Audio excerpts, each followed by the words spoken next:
Bem-vindo, Ney, tudo bem? Olá, bom dia, tudo bem, Indri, Lorenzon, Renato, tudo bem, Renato? Bom dia, Ney, tudo jóia. Estava aqui comentando, eu vi que você estava aqui já nos nossos camarins, e queria até saber, assim, também, qual a tua primeira impressão, Ney, a respeito desse relatório. Ele ainda está sendo lido, né? Mas a gente já tem um bom aperitivo, né, do que ia ser. A grande questão agora é se ele será aprovado, né? Como é que está a correlação de forças entre as pessoas que compõem, os deputados e senadores que compõem a CPMI. Em sendo aprovado, é na linha que você disse. A CPMI não vai oferecer pizza à sociedade brasileira. E a grande esperança é, sendo aprovado, qual será o comportamento das instâncias da República, em especial a PGR. Porque hoje a PGR ainda está capturada pelo bolsonarismo, infelizmente. E não age. Mas a esperança é que, agora, com o fim do mandato do Aras e com uma nova indicação para a coordenação da PGR, com o novo PGR, seja homem, seja mulher, que os ventos que sopraram contra o 8 de janeiro soprem na PGR. E a PGR cumpra com a sua função constitucional, que é oferecer o que é necessário oferecer no Supremo. Já temos lá a relatoria do ministro Alexandre de Moraes, e que a PGR cumpra com a sua função. A Polícia Federal, por sua vez, né, graças a Deus, no dia 1º de janeiro, teve a sua direção alterada. Então, hoje nós sabemos que a Polícia Federal tem cumprido com a sua missão constitucional. Mas a PGR estamos aguardando. Desculpa te interromper, mas eu queria entender. Bolsonaro é ex-presidente da República agora. Passa pela PGR o processo dele? Essa é uma discussão que vai ter que ser decidida ali no Supremo, sabe? O caso dele poderia ir para a primeira instância. Essa é uma possibilidade. O caso é que pessoas com foro privilegiado, portanto, o Supremo sendo competente, estão envolvidos nesse 8 de janeiro. Portanto, isso pode atrair a competência para o Supremo. Portanto, o Bolsonaro pode permanecer também nesse processo e aí, sob a investigação e acusação e avaliação, a decisão do Supremo Tribunal Federal. Ele estava jogando tudo para cair para a primeira instância, né, o processo dele. Sim. E pode ser, enfim, e essa discussão de qual é o órgão competente para julgar os atos do dia 8 de janeiro. Neste momento, está pacificado que é o Supremo. Então, vejam. Porque foi um crime contra as instituições, talvez, né? Será que... E porque tinha um inquérito aberto sob a relatoria do ministro Alexandre de Moraes, que investigava as milícias digitais. Investigava já o andamento do eventual golpe militar, civil, empresarial que estava se avizinhando. Então, o Supremo já tinha, sob suas asas, o inquérito das fake news, das milícias digitais, e que envolvia o presidente da República, envolvia o vice-presidente, e com a delação premiada, a delação do Cid, do coronel Cid, do general, coronel, reforçou ainda mais a necessidade de se manter no Supremo. Porque, vejam, não sendo o Supremo, qual é o juiz que tem competência para investigar um golpe de Estado? Não é um crime comum. Seria a Justiça Federal de Brasília? Neste momento está pacificado o entendimento, e assim está sendo feito e tomadas as providências, é o Supremo, sob a relatoria do ministro Alexandre de Moraes. E não vejo questionamento jurídico para balançar esse entendimento. E eu acho que, do ponto de vista da sociedade brasileira, é o melhor que nós podemos ter no dia de hoje. No dia de hoje e no dia de amanhã também. Né? Não vejo possibilidade de rever este entendimento. Existem alguns juristas que questionam a competência do Alexandre de Moraes para presidir e para apresentar para o Pleno do Supremo a investigação e o seu voto para condenar todos os acusados no dia 8 de janeiro. Mas as vozes que se levantam contra esse entendimento são bem minoritárias. Não há nenhum estudo aprofundado para balançar, para chacoalhar esse entendimento. E acho que assim será. Então, a gente depende do novo PGR apresentar levar em consideração isso e apresentar a denúncia para o Supremo. E o presidente Lula ainda não escolheu o PGR. Queria perguntar para o senhor sobre essa escolha. O senhor defende algum nome? Como que o senhor vê essa questão da escolha do novo PGR? Que acaba sendo hoje um cargo mais importante do que ministro do Supremo, né? Porque nós temos um PGR e 11 ministros do Supremo. Exato. E esse cargo ele é tão importante quanto o advogado-geral da União. Assim que ele for nomeado, me parece que a sociedade brasileira precisa, e as organizações da sociedade civil, movimentos populares, movimento sindical, precisam fazer uma reunião com o novo PGR para dizer: senhor PGR, a nossa democracia passou por um limite, só verificamos em 64. Antes da Lava Jato e do dia 8 de janeiro, o outro evento parecido foi em 64, com o golpe militar que foi vitorioso. No dia 8 de janeiro de 2023, os militares, importantes organizações empresariais, e em especial do agro, se levantaram contra a democracia.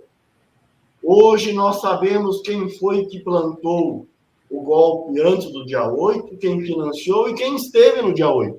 Então, senhor PGR, a sociedade brasileira espera de Vossa Excelência um comportamento digno e constitucional. A CPI está aí demonstrando publicamente quem são os responsáveis. A Polícia Federal sabe quem são os responsáveis. O inquérito que está sob a relatoria do ministro Alexandre de Moraes sabe quem financiou e quem participou. Então, senhor PGR, a sociedade brasileira espera um comportamento digno. Ofereça a acusação necessária para impor a mais rígida pena que a lei permite. É verdade que nós também temos a ciência e a consciência da necessidade da ampla defesa, do contraditório, mas assim que o Poder Judiciário dizer qual é a pena que deve ser cumprida, as pessoas devem cumprir essa pena. E acho que a sociedade brasileira precisa dizer: a pena tem que ser a maior possível. Essas pessoas não roubaram uma galinha, não furtaram do vizinho, eles atentaram contra a democracia. Isso não pode ser brincadeira, não pode ser uma pena mínima. Aliás, espero que esse 8 de janeiro sirva de lição para a sociedade brasileira. Nós não podemos permitir que outro 8 de janeiro aconteça. Porque o outro que aconteceu foi dia 31 de março de 64, ou 1º de abril. Se bem que 1º de abril é o dia da mentira, então os militares deram um jeito para dizer que foi 31 de março. Mas o golpe foi 1º de abril de 64. E aí passamos mais de 20 anos sob as botas e as baionetas dos militares.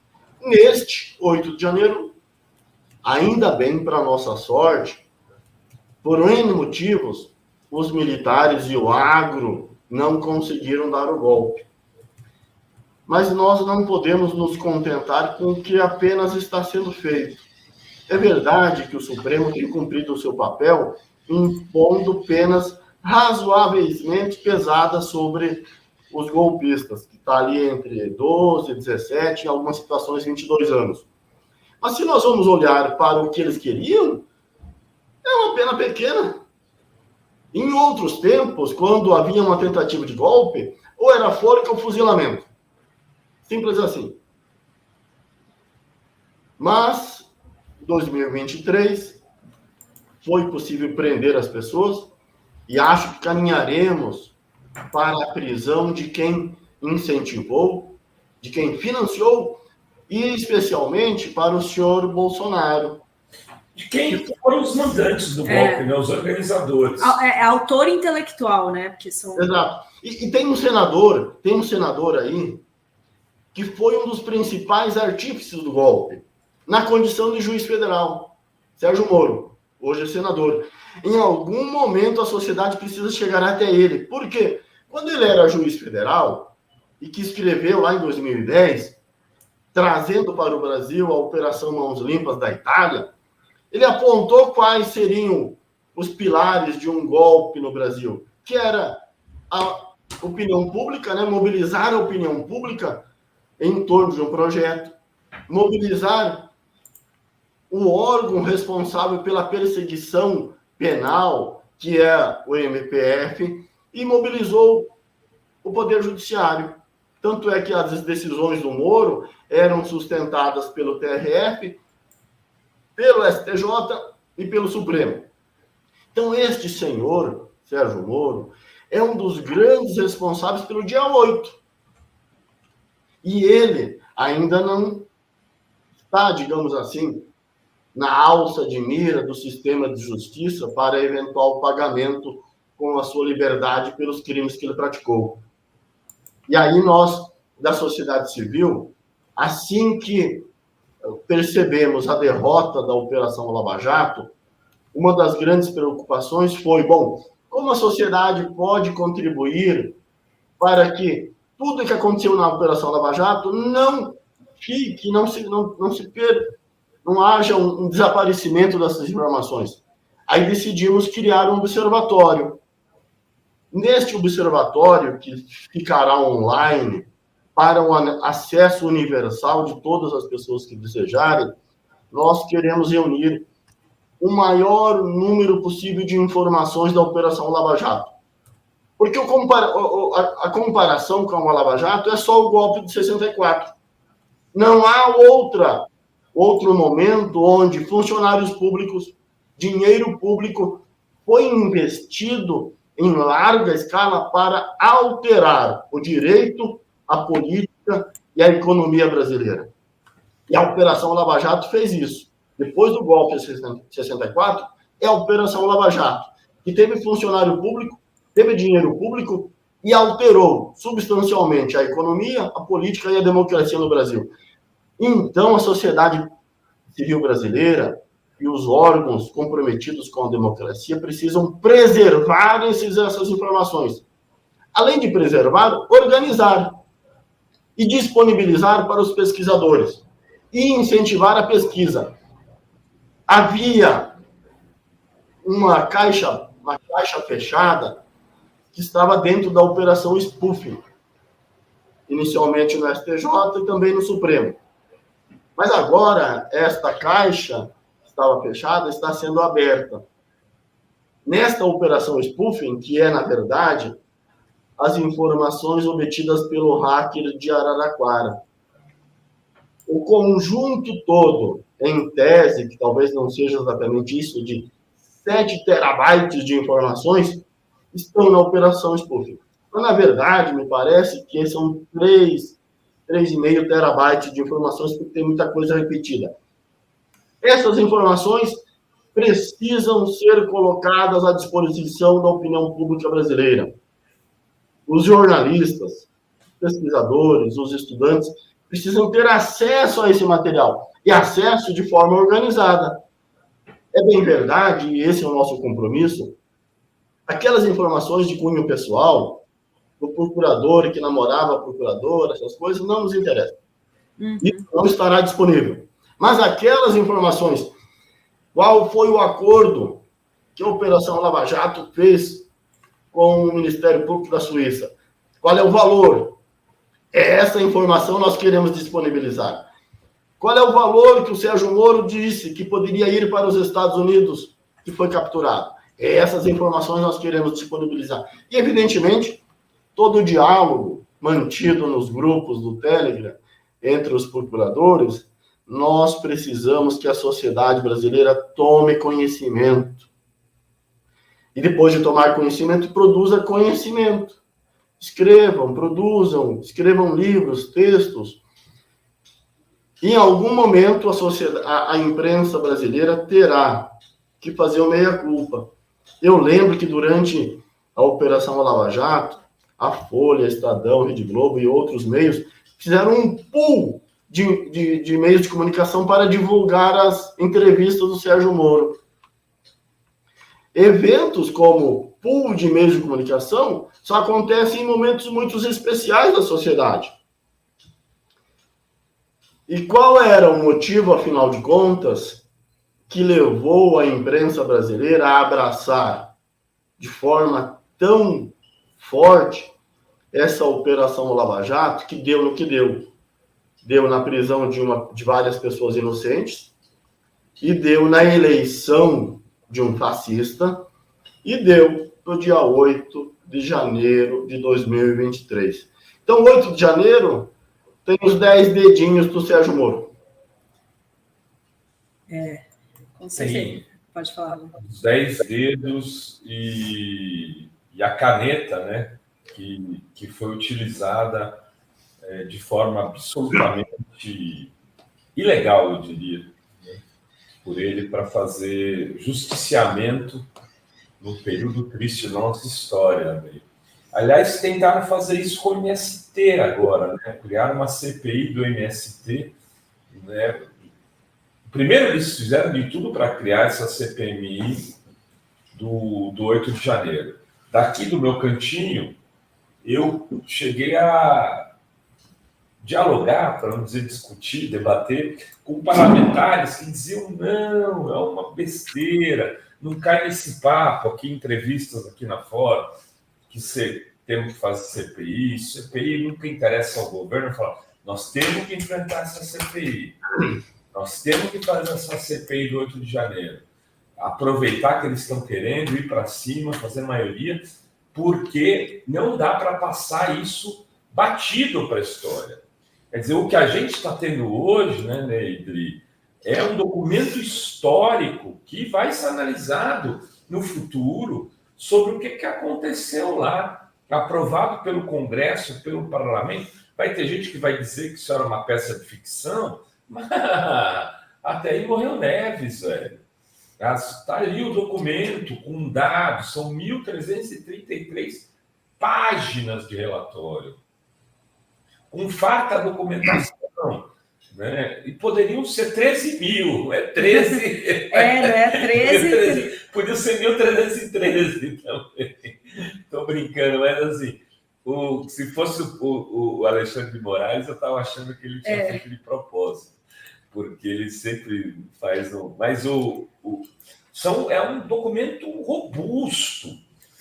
E quando eles viram que eles tinham perdido o espaço da CPI do golpe, que eu chamo de CPI do golpe, e que se mostrou acertada a decisão de enfrentá-los e ganhar, aqui a história está dando razão àqueles que tinham coragem de novo, eles criaram o MST para tentar encurralar o movimento social mais importante do país, né, Ney? E também tomaram uma piaba. Eu queria que você falasse disso. Você tem relações com o movimento, né? Sim, eu sou advogado do MST e uma espécie de coordenador jurídico também do setor de direitos humanos do MST. E desde o início nós sabíamos que a CPI do MST, na verdade, era fazer o contraponto à CPI do 8 de janeiro. E também numa tentativa de emparedar o governo. A CPI do MST, mesmo tendo o nome CPI do MST, só ouviu uma única pessoa do MST, que foi o João Pedro Stedley. Então, em 60 dias de funcionamento da tal do CPI do MST, só ouviram um. E por o azar deles, quando ouviram a única pessoa do MST, o João Pedro, levaram um baile. Foi um momento especial para o MST, para o próprio João Pedro, que em 4, 5, 6 horas ele conseguiu ter sob sua disposição o microfone, os canais dos rádios e da televisão e da internet para transmitir a sua mensagem. A CPI do MST foi um tiro que saiu pela culatra do agro-militar. Aí, quando o governo federal se deu conta de que a CPI era muito mais contra o governo do que o MST, então entrou e colocou peso na CPI do MST. E aí virou o jogo. E quando nós conseguimos, pelo menos, empatar na votação, nas sessões de 13-13, olha que número interessante, 13-13, aí a bancada do agro-militar entrou em desespero. Tão desespero que sequer conseguiram apresentar um relatório final. Quando perceberam que perderiam no voto, além de perder na opinião pública, eles chamaram uma coletiva de imprensa e anunciaram: olha, nós temos minoria, o governo entrou com um jogo pesado, alterou a correlação de forças na comissão, nós não temos condições de apresentar um relatório. E aí, nessa coletiva, repetiram a mesma ladainha da abertura da CPI, que o MST é uma facção criminosa, que os assentamentos é o maior latifúndio brasileiro, que os acampamentos é trabalho escravo do MST. Uma ladainha que as pessoas de bom senso sabem que não tem fundamento nenhum. E aqui entre nós três e entre as pessoas que estão nos ouvindo, a CPI foi um bom momento para o MST divulgar o seu trabalho em nível nacional. Espero que a bancada do agro-militar tenha aprendido essa lição. CPI igual a essa pode ter uma por ano. Pena que a próxima, com relação ao MST, pelo menos, só na próxima legislatura. Mas essa CPI foi um grande tiro que saiu pela culatra do agro-militar. Serviu mais para o MST divulgar suas bandeiras do que eles tentarem acusar o MST. E show do Stedley, né? O Stedley comeu com farinha ali, o pessoal foi meio... E antes do Stedley foi o ex-reitor da UNB, o professor José Geraldo Souza Júnior, que também nadou de braçada, explicou como é que funciona os principais problemas brasileiros na agricultura, explicou os desafios da reforma agrária. E ele, hoje em dia, é conhecido como o Zé Geraldo, aquele da CPI do MST. Drida Lourenço. Eu queria voltar à questão do Observatório da Lava Jato. Como que vai estar disponível? Está na internet, no site? Como que você falasse um pouco mais dessa iniciativa, né? Que é um grupo de juristas que está lançando esse Observatório da Lava Jato. Tem a Carol Froner, o Fernando Fernandes, né? Exato. A ideia do Observatório nasceu logo após a libertação do Lula e logo após a divulgação das informações que foram capturadas pelo hacker de Araraquara. Naquele momento, as organizações da sociedade civil, em especial a BJD, a AJD, que é dos juízes, e também o DIEESE, as pessoas dessas organizações se deram conta que havia uma necessidade crucial de preservar as informações. Então, e como, além de preservar, organizar? Bom, como se faz isso hoje em dia? Não há outro método a não ser pegar as informações e levar para o mundo virtual. E assim foi criado um site, Observatório Operação Lava Jato. Neste site, com o apoio, em especial, do DIEESE e das diversas organizações dos juristas, nós queremos disponibilizar o maior número possível de informações da Operação Lava Jato. Inclusive essas operações que estavam, digamos assim, em segredo de justiça. Porque os documentos da Operação Spoofing, até bem pouco tempo atrás, pouquíssimas pessoas tiveram acesso. Mas hoje, um grande número de advogados já tiveram acesso para fazer a defesa dos seus clientes. E ali estão as informações que a sociedade brasileira precisa tomar conhecimento. Todo o diálogo mantido entre os procuradores e o Sérgio Moro. O Sérgio Moro e os procuradores da Lava Jato ofenderam e tornaram nulo o artigo 37 da Constituição Federal. Por quê? Esse artigo 37 da Constituição diz que todo funcionário público, nas suas decisões, deve levar sempre em consideração a legalidade, a impessoalidade, a moralidade e a publicidade. As decisões da 13ª Vara Federal de Curitiba, Sérgio Moro, tornou nula esses 4 princípios constitucionais. Bom, se isso é verdade, e essa verdade está registrada nas decisões do Supremo Tribunal Federal, quando diz que o Sérgio Moro era incompetente, essa verdade precisa estar ao alcance dos pesquisadores brasileiros e internacionais, porque esta operação alterou significativamente a economia, a política e a democracia no Brasil. Então, daqui 30 anos, 50, 100 anos, as pessoas precisam ter acesso ao que foi a Operação Lava Jato. Precisamos compreender no maior número possível da dimensão da Operação Lava Jato. E na medida em que apenas os advogados e suas defesas têm acesso a esses documentos, com o tempo a sociedade vai esquecendo. Com o tempo vai se perdendo. Então, com a preocupação principal de acessar as informações, organizar e disponibilizar, é que nasceu o Observatório da Operação Lava Jato. A BJD, que é a Associação Brasileira de Juristas pela Democracia, foi uma das organizações que percebeu essa necessidade. Aí convidamos o DIESE, convidamos o Sindicato dos Metalúrgicos do ABC, a CUT e outras organizações para organizar esse material. Mas nós precisávamos de uma pessoa jurídica, porque precisamos de uma legalidade.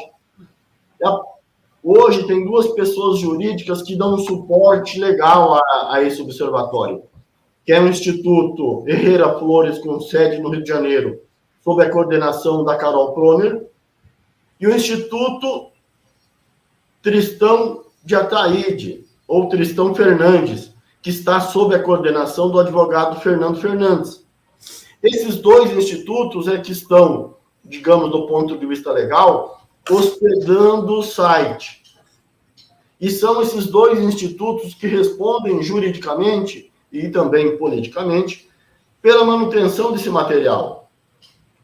E nós queremos colocar à disposição da sociedade brasileira esse conjunto gigante de informações, para que não fiquem perdidos aqui ou ali.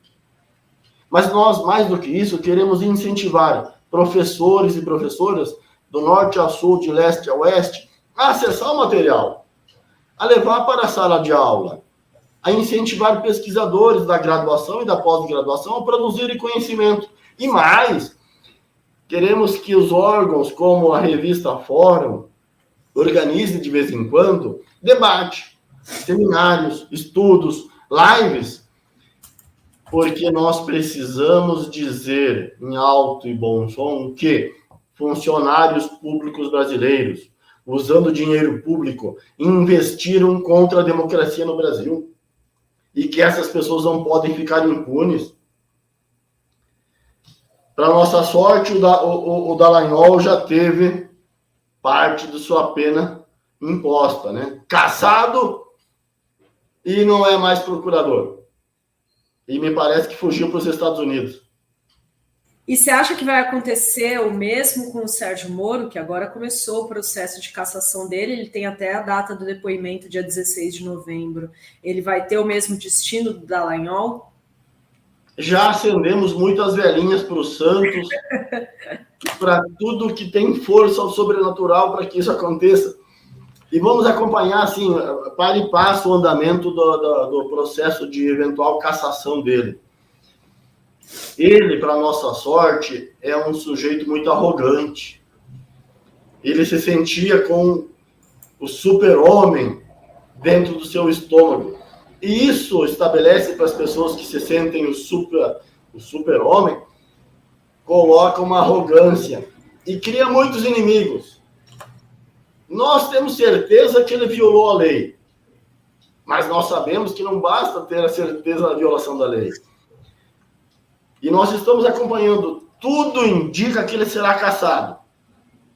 E quando ele recorrer ao Tribunal Superior Eleitoral, a nossa grande esperança é que seja mantida a cassação e que ele vai perder o mandato de senador.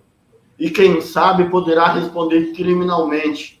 E a grande esperança dos democratas brasileiros, daqueles que defendem a Constituição, é de fato ver ele cumprindo uma pena de uns 20 anos em regime fechado. Essa é a nossa esperança. E os mais de 2 bilhões que foram aí, né, rupiados, né? Onde está esse dinheiro, né? E que né, a sociedade brasileira vai ver esse recurso? A AGU já criou um grupo de trabalho e a PGR também para percorrer o caminho desse dinheiro e tentar recuperar. Então, a AGU já está trabalhando com o nosso ministro Jorge Messias, cumprindo seu papel. Dentro da PGR também já foi criado um grupo de trabalho para investigar o caminho que o dinheiro seguiu. A nossa expectativa é que até meados do ano que vem seja possível concluir essas investigações. E aí, junto com o relatório da CPI que está sendo apresentado, será votado hoje, e com o trabalho da Polícia Federal, que também tem um grupo de trabalho para investigar o destino do dinheiro da Operação Lava Jato, quando for concluído essas investigações, a grande esperança é que o Sérgio Moro e os procuradores sejam denunciados na Justiça Federal para responder pelos crimes. Eles seriam denunciados... Seja recuperado. Eles seriam denunciados para onde? O Moro tem mandato nesse momento, né? Se for descoberto que ele tem envolvimento com esse crime de desvio de recursos oriundos de multas da Lava Jato, que é o que era o vespeiro que o doutor Eduardo Apio estava mexendo, Sim. E que tiraram ali da 13ª Vara de Curitiba por conta disso, entre outras coisas, ele não era senador naquela altura, ele era juiz. Agora ele é senador. Como que fica? Como ele será julgado nesse caso? Tem que ir para o Supremo. Enquanto ele tiver mandato, a competência é do Supremo. E o CNJ também está investigando e já está quase pronto o relatório do CNJ dos desvios gigantescos realizados pela 13ª Vara Federal de Curitiba. Então, neste momento, a competência é do Supremo. E a Polícia Federal, ao concluir o seu trabalho de investigação, precisa encaminhar para a PGR, e a PGR daí oferecer denúncia enquanto ele tiver mandato no Supremo. Mas a expectativa é que ele vai perder esse mandato, talvez até meados do ano que vem, se possível, e aí pode ir para a Justiça Federal. E aí, se bem que essa discussão de iniciado um processo por conta do foro no Supremo, depois de perder o foro, se vai ou não vai para a Justiça Federal. Essa é uma discussão que teremos logo ali na frente. Mas, neste momento, a competência é do Supremo. E a PGR que precisa se mexer a partir da investigação da Polícia Federal. Muito bem, a PGR... Mas está andando bem, né? Tanto na AGU como na PGR e na própria Polícia Federal, está andando bem essa investigação. Temos esperanças aí. Muito bem. Dri, tem comentários, tem superchat? Tem aqui a galera, a Nil parabenizando, a esperança de ver Moro desmoronar só aumenta, Nil. Tem o Robinson Bob Sobreira, mandou superchat, sujo Moro, é agente da CIA, traidor do Brasil. Tem essa história, né? O Décio Amadil diz, bom dia, gente. Além do indiciamento do Satanário, o relatório da Elisiane Gama não aliviou para nenhum milico envolvido. Exigimos a punição de todos. Isso aí, Décio. Muito obrigada. Ney, muito obrigada. Queria te agradecer pela entrevista aqui hoje. Volte sempre. Vamos te chamar aí mais vezes para a gente continuar esse papo e continuar acompanhando, né, agora a responsabilização, né, dessas pessoas que fizeram, né, esses abusos cometidos, essas ilegalidades da Lava Jato. Parabéns aí pelo observatório e até a próxima, então. Obrigada, Ney. Salve, Ney. Tudo de bom. Grande abraço.